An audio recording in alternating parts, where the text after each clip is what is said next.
Hello.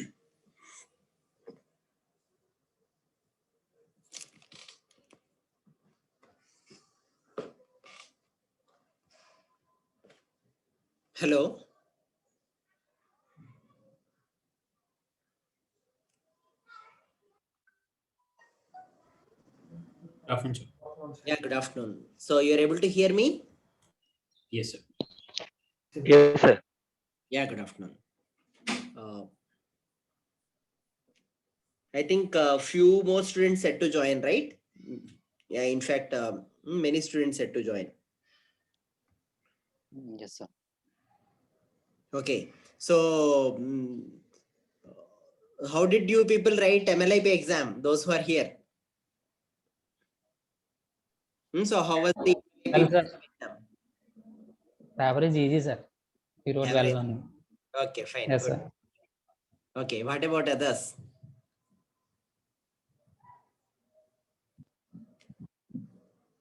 Yes, sir. Able to do the questions, all the questions. Okay, fine. Very good. So what about army officials? Yes, sir. It's fine. You're able to do it. Yes, I did my bit, sir. Not sure about the correctness part, but yes, I could do so. Okay, fine. Okay. What about Major Girish? Good afternoon, sir. Yeah, good afternoon. So reasonably do the MLIB exam? Yes, sir. Okay. Okay. Fine. So let us start the discussion on this lab sheet. So what is the status on the previous lab sheets? By this Friday, you will be able to submit whole things. What was the follow-up of the earlier discussion? Yes, sir. We can submit by Friday, Friday. sir. Right. So in the worst case, by Monday. By this weekend, we will submit. Right. Right. Okay. So Sure, sir. Monday, what I would suggest is say those who have many submitted. Okay. At least I would like to see a say if others submit 2 lab sheets, you should be able to submit 3 or 4 lab sheets. Okay. So I would like to see at least see that actually 1 plus of others. And these students who have more to submit has to submit. Okay, but I want to see that each of you have submitted at least one like lab sheet ahead of whatever you had before. Okay, and those who are reasonably doing, I would suggest that you complete the submission of all lab sheets. Okay, so that you can will not creep them up again for the before the final exam. Okay, so the scraping will happen regularly. So it has to be like targeted or knocked off at some point of time. Okay, so it's we assume that likely by this Friday or maximum by coming Monday, most of the lab sheets will be submitted, except those who have very large number of submissions in backlog. Okay, they may keep 1 or 2 at max to be submitted later. But at least I would hope that up to 4th lab sheet all will submit. Okay. So and 5th lab sheet also the like most of the students will be submitting. That's what I would like to see here the update on Monday. So Suravardhan probably you can yeah, and there will be some there is a need of penalty for those who submit late. Okay, so from Monday onwards I will strictly enforce whatever is the labs that are not submitted by Monday. Okay, we'll get the penalty of late submissions. Okay, reasonable penalty of late submissions. Okay, so is that fine for the students? Yes, sir. Yeah, fine. Okay. So Sumant, can you please share the lab sheet, current lab sheet? Hopefully you might have modified a bit. Yeah, yes, sir. I will. Right.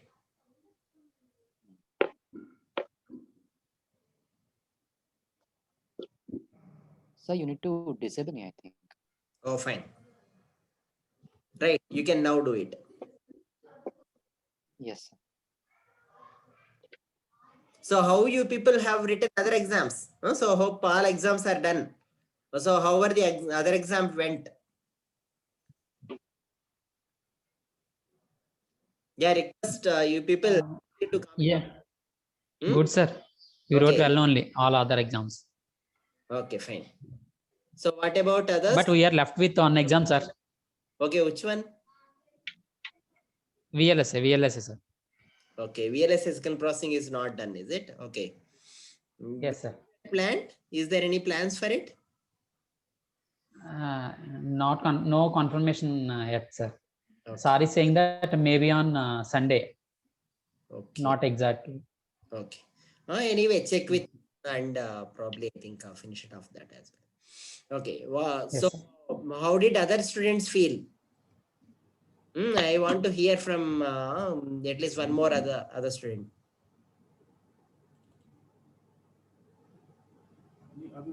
Some exams we performed well, some exams we done averages.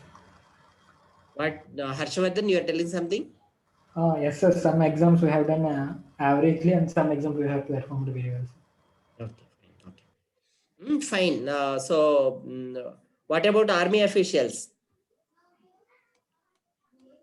So were you able to do reasonably in all exams, or are there in some exams where you felt very difficult?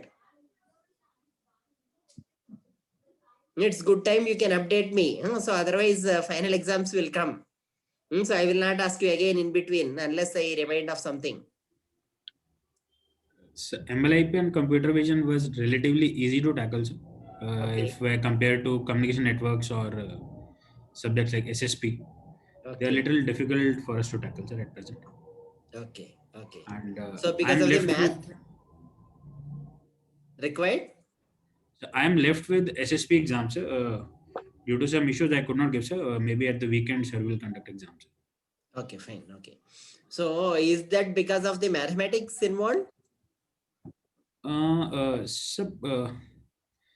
It was difficult to address the questions. The concepts were the way sir explained in the class, we could get onto the concepts, but the way we had to practice, and there is lack of solved problems, which could not give us much idea of how the questions can be asked out of this concept and how to approach towards the solution part.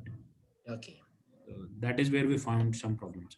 Very good. So probably now you follow it up with the corresponding faculty and get these kind of inputs. So some of the more like some more example or assignment questions. So or solving like request for you solve yourself and ask for clarification of solving. Okay, practice and so on. Fine. Yes, sir. So I think it's good. So midterm exam anyway carries less percentage of marks, though it's relatively more than quizzes. But I think it gives a good input for you before you move on to the final exam. So you should now take appropriate action points to make the final, the whole course reasonably smooth going for you. Okay. Fine. So Sumant, can you please bring this little down to the image region? Image. Yeah, right. So the questions in lab sheet, in this lab sheet are mainly, see, given any object of this sort. So this can be an aeroplane, okay, in this direction, or it can be a car in this direction, or a person in, say, taken with oblique camera or something like that. So the object of importance is not aligned either horizontally or vertically. Okay, that is the scenario we have. Now the question is, I just want to perform, say, either classification task or any object recognition task. See, as we discussed at the beginning of this MLIP course, that fish classification, if you want to perform, if the fishes are not aligned, okay, then you can't do it directly. So you first need to align them. So for aligning them, so do you people have any idea? So assume that the now objective is given some image. Here it is a simpler image. Okay, just for, because I think in this case you can clearly distinguish foreground and background. We say this object is simpler object, or this image has a clear foreground background separation, and we want to align the foreground to either horizontal or vertical. That's the objective. Can one of you tell any of the methods that you know, or you can think of some method that will help you to do this alignment? Yeah, I need some answer. So finding the orientation and Okay. making it to 0 like that. What we Yeah, do. finding the orientation means how do you find the orientation? That's the next question again. See, this is a say you should at each pixel you have some orientation, right? The orientation is not a global thing; it's a local thing related to each pixel. Yes, sir. At edges we will find the orientation and we will make Okay, then here we can make it to 0 in the 0 direction. no, we the can- problem is, as I said, it's at each pixel you have orientation, right? So what orientation you are speaking about? Orientation at this point or at this point, at this point?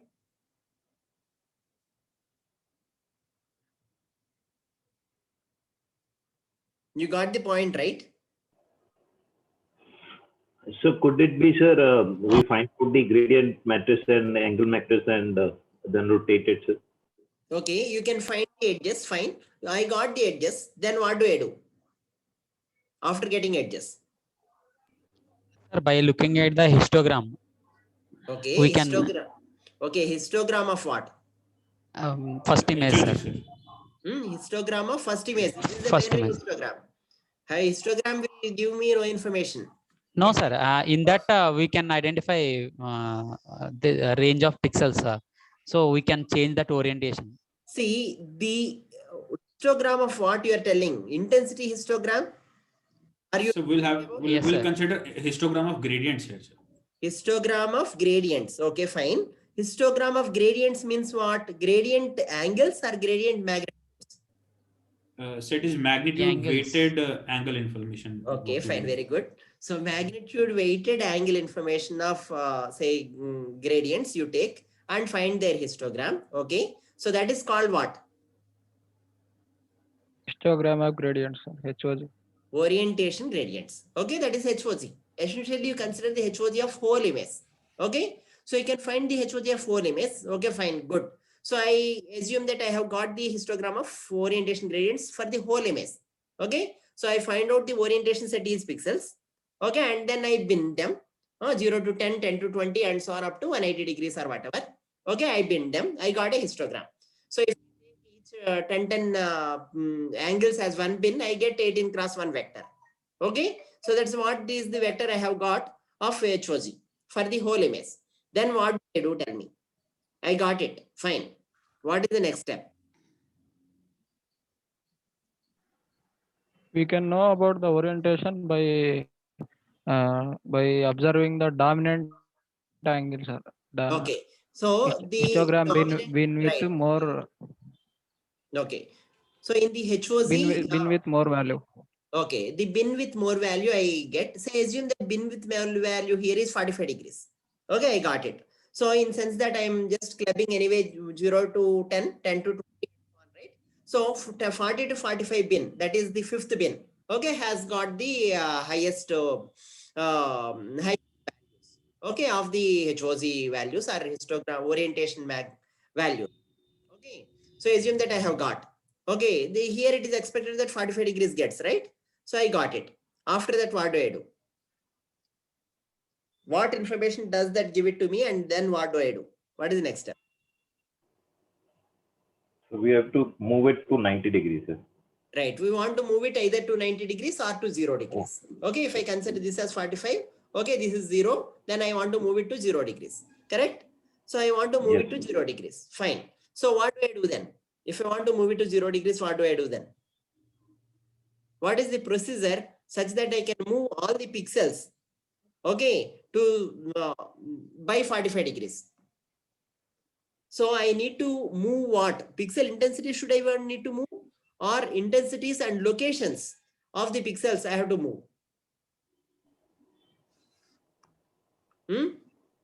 I have to move the intensities only I have to move, but thing is intensities, if I keep just see, intensity is tied with the pixel location, right? So if I look at it as a 3-dimensional thing, okay, XY are the coordinates, spatial coordinates, and the intensity is in 3rd dimension. So I don't want to do anything with the intensity. what I want to do with is the xy, that is the spatial coordinates. So essentially what I want to do, I want to move these spatial coordinates xy to x dash y dash, such x dash y dash is equal to, okay, some rotation matrix into xy. That rotation matrix should enable me to move this xy to x dash y dash by 45 degrees. Is that correct? And what is that rotation matrix? Can one of you tell?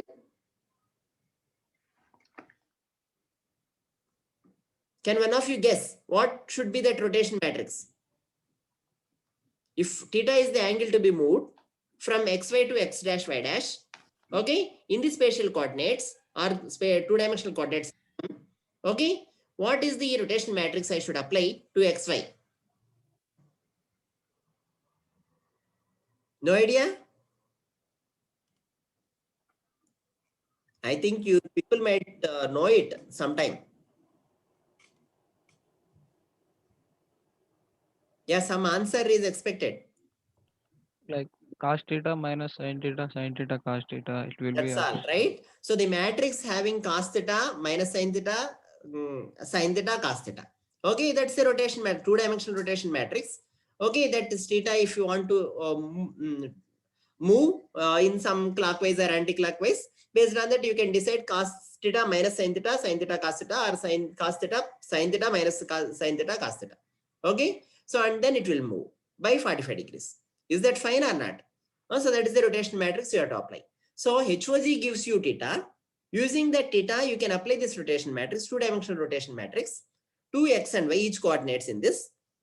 And now I of x comma y before becomes I of x dash comma y dash here. Okay. So each of the xy becomes x dash y dash in the transformed after correct like transformed image, and the intensity at x I of x comma y will be at I of x dash comma y dash in the transformed image. Is that correct or not? Is that clear? Yes, sir. Yeah. So while doing this process, x dash y dash is related to xy through this rotation matrix, and hence you will get a integer values or non-integer values for x dash y dash. Non-integer values. Right? You will get non-integer values. When you get non-integer values, see in that way, if you want to say you will get the values in this new grid, okay, you will not get regular grid values.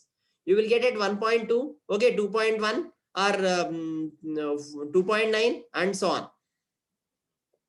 So the transformed image will not have its pixel coordinates at each of the integer values.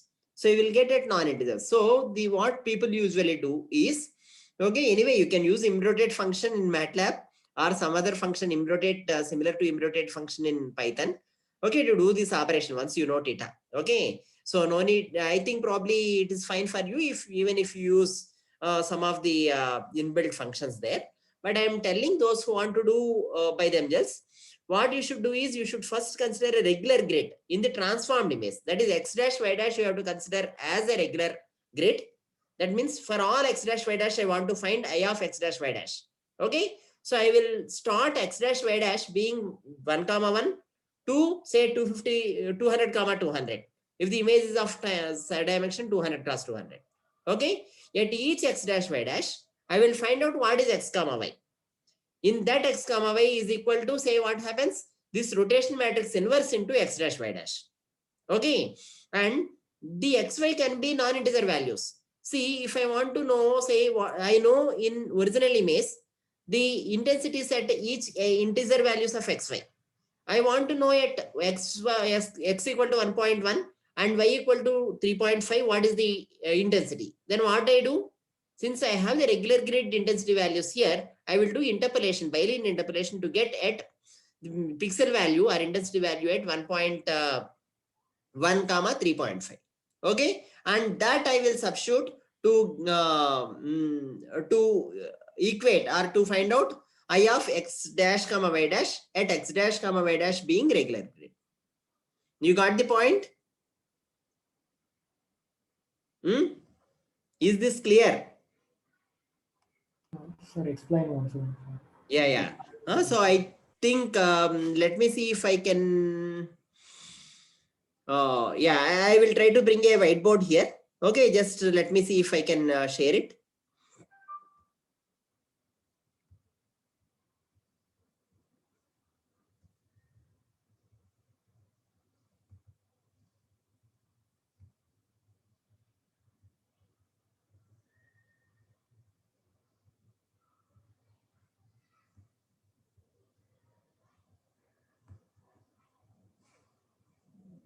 Sir, I think I should first stop sharing. Then it will. I think then you Okay. can share. Yeah, right. No, yeah, do that.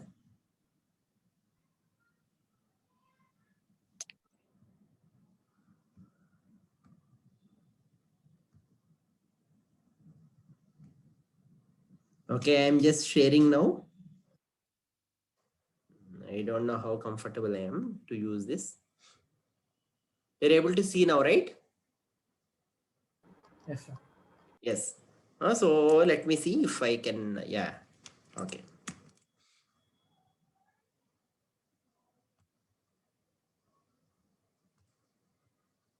Okay, let us see text itself. Let us bring. Okay, assume that X I have. Okay, and then Y. This is assume that this is a vector. So this is what I am showing now, X and Y. These are equal to what? X and Y are the pixel intensities in a given image. Okay, so in the first image which I have, where I have, okay, these are the spatial locations in the first image.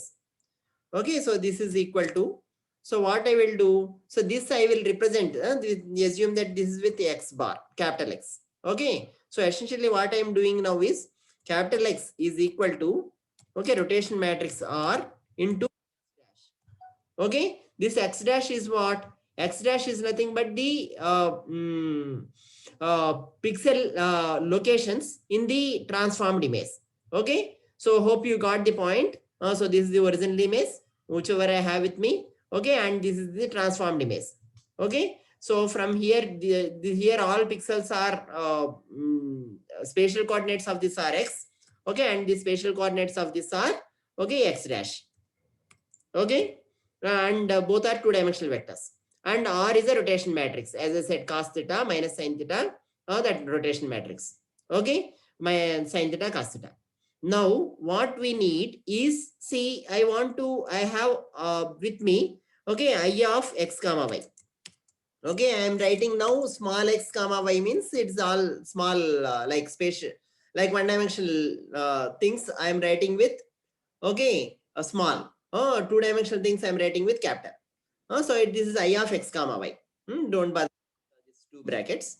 Okay, and now I have with me I of X comma Y at each X comma Y being regular grid. What I need, I of, okay, X dash comma Y dash. Okay, at regular grid. Fine, because X dash comma Y dash is the okay, so I think here it is dash, right? So it's okay. Don't let me. Okay.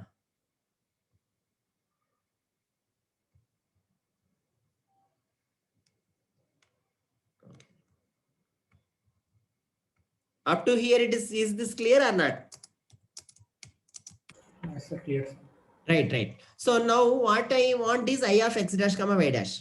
But the problem is if I apply this transformation, whichever I'm showing here, see, I have, if I put X, okay, X comma Y values ranging from, okay, X can vary up to 1 to 100 or 200, okay, pixel intensities. And Y also pixel locations, also 1 to 200 pixel locations. Assume that this is 200 cross 200 matrix. Okay, and then if I just keep varying like this, okay, then what will happen? X dash will be will all be in fractions. Okay, they won't come at regular grid. So I will be getting arbitrarily some point I of 2 comma 3, I 2.2 comma 3.5, I of 2.8 comma 3.2, something like that I keep getting. But I won't get the image I, okay, of X dash comma Y dash. Fine, that is the rotated image I won't get here. At regular grid points of X dash I need, correct, to get the transformed image. Is this problem clear or not first? The issue, if we directly apply this and try to equate I dash I of x dash comma y dash is equal to r of, okay, say here each x dash comma y dash is being obtained considering this location, okay, r into x, and then you equate I of x dash comma y dash equal to I of x comma y. You got the issue clear or not? That means if you directly apply this transformation and try to find out, okay, the transformed intensities, okay, what is the issue in that? Is that clear to you or not? Huh? Yes, sir.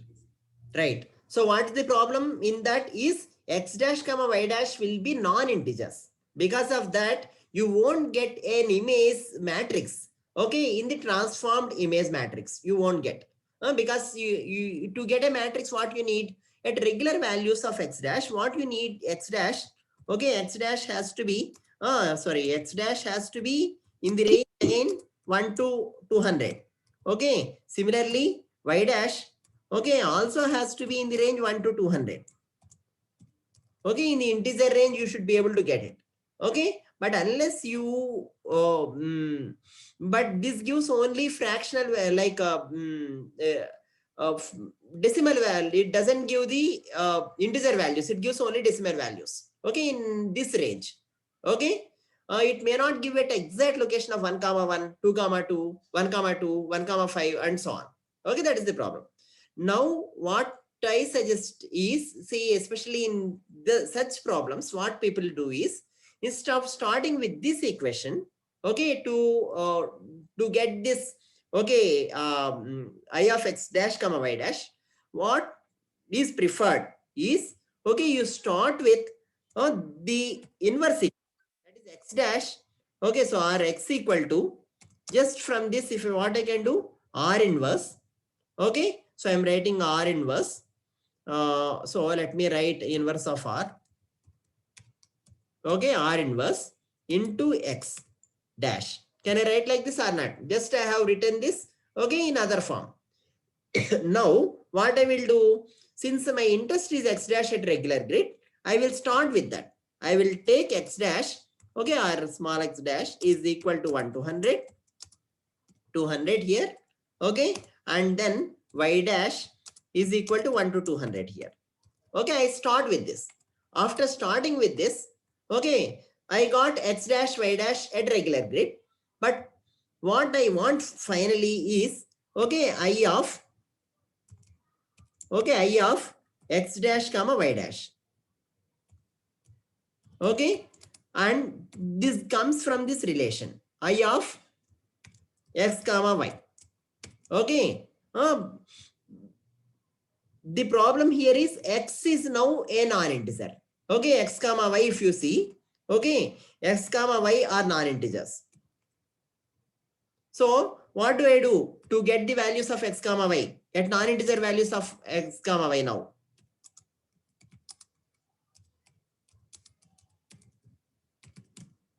So what do I do? What can we do to get this I of x dash comma y dash now? Try to approximate them. Yeah, just interpolate in this. Okay, because since anyway I have the I of x comma y at all locations, I can do interpolation to get at non-integer values of x comma y, I of x comma y.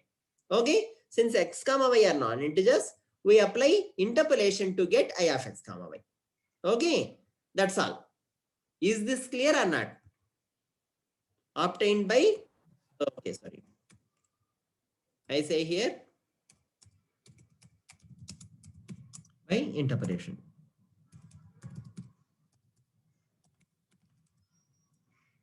Okay, is this clear? Yes, sir. Yeah, fine. Okay. So anyway, those who want to do it, you can do it. So if you spend little time, you will be able to do it. In fact, in many of the applications of computer vision, this is needed. Though I think we are discussing in this context. Okay. So even for a panoramic view or stitching, or say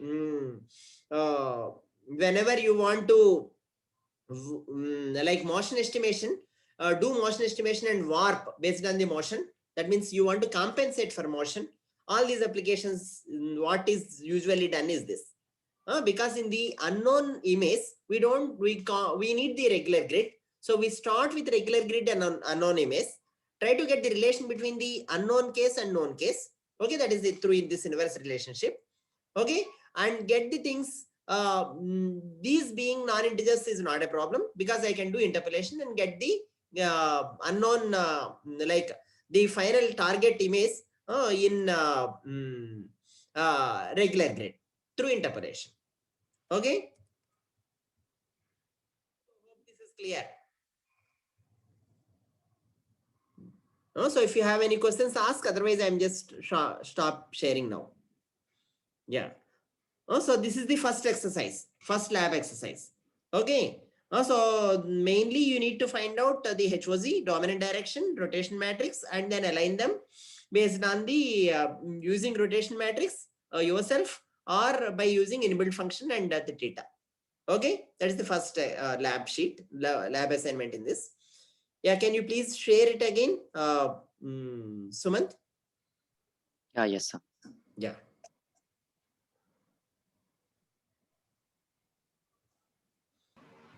Excuse me, sir. Yeah, ask Praveen. Sir, actually, what's the difference in the first case if we interpolate x dash and y dash into the second case?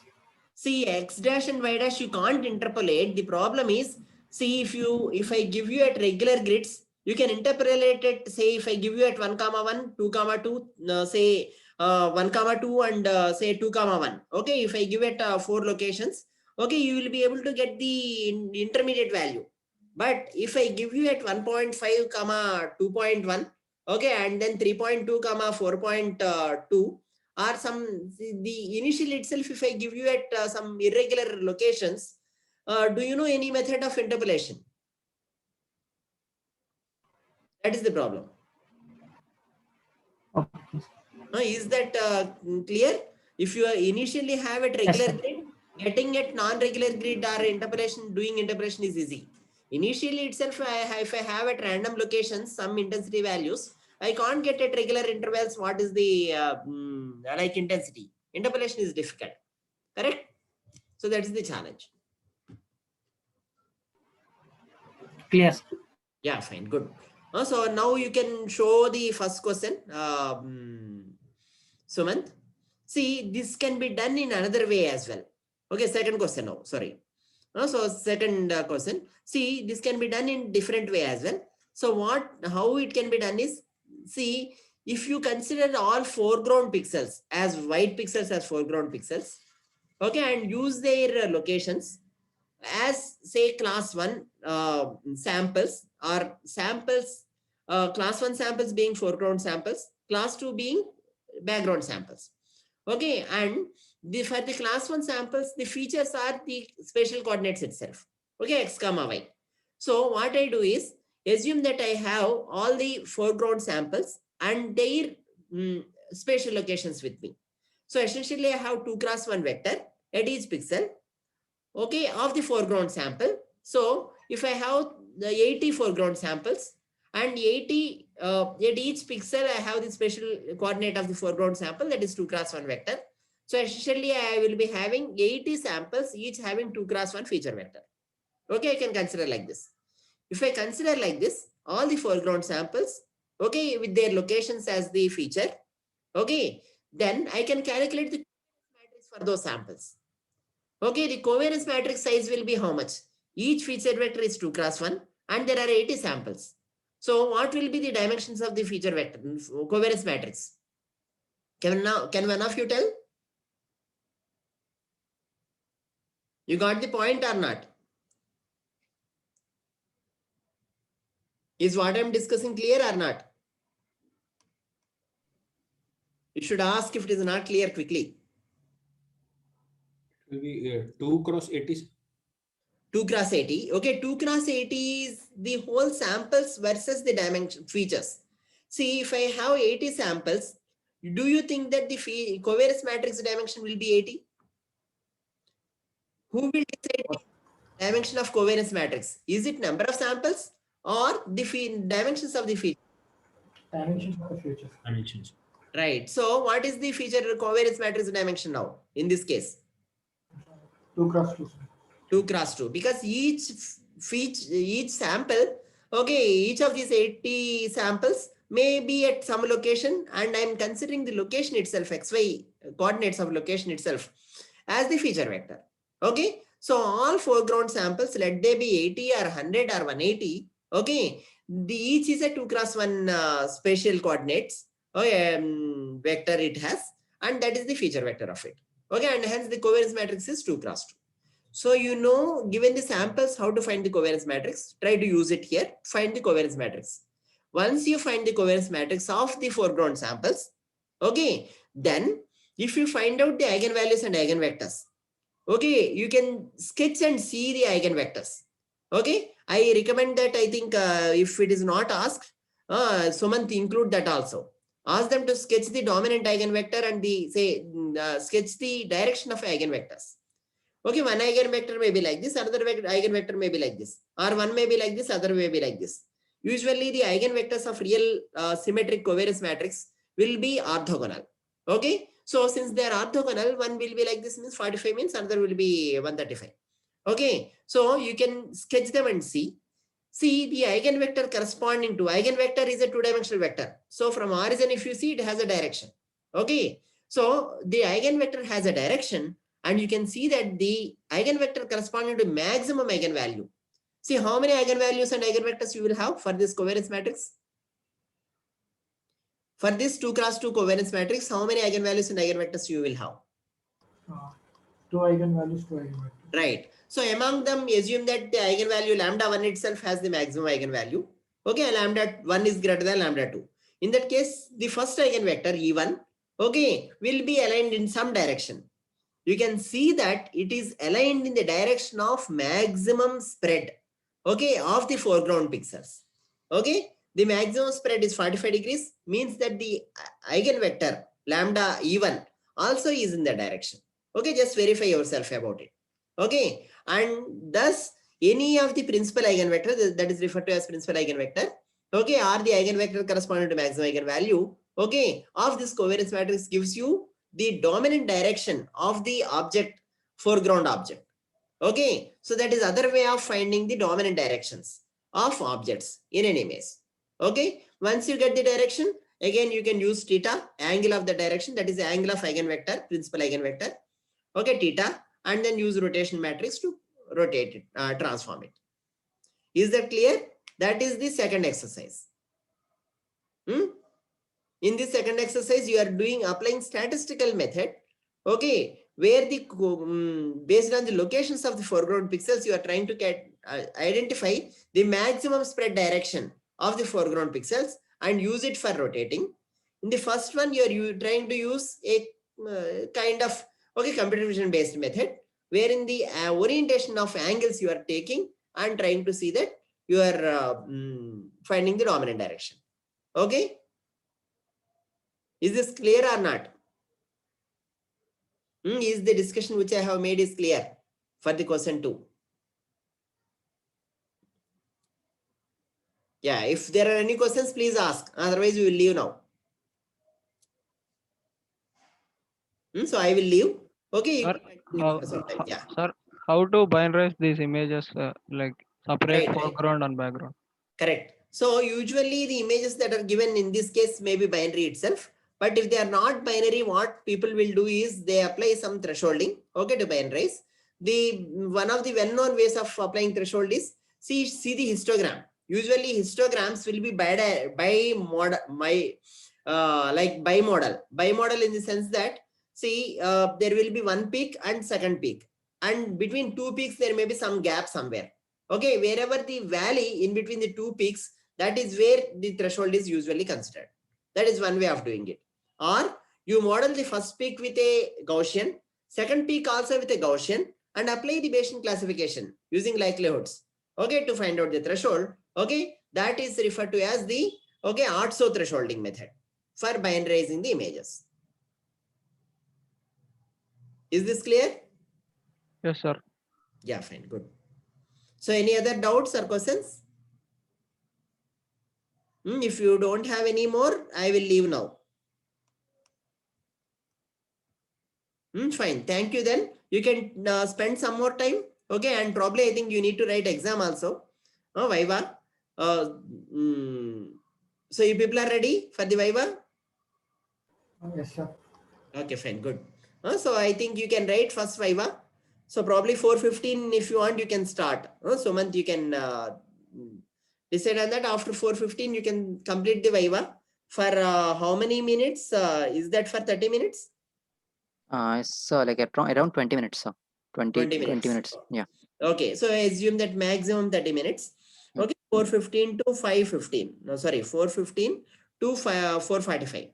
Okay, and then after that you can have half an hour for discussion. Any of your doubts you can clarify. Okay, or questions you can ask. Okay, and by 5:30 anyway you can leave. Okay. So if that's fine for you, I will leave now.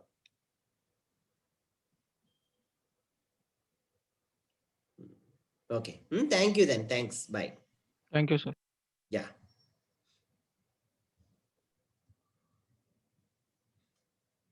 So I'm assigning anyway Sumant as host and lead. Okay. Thank you, sir.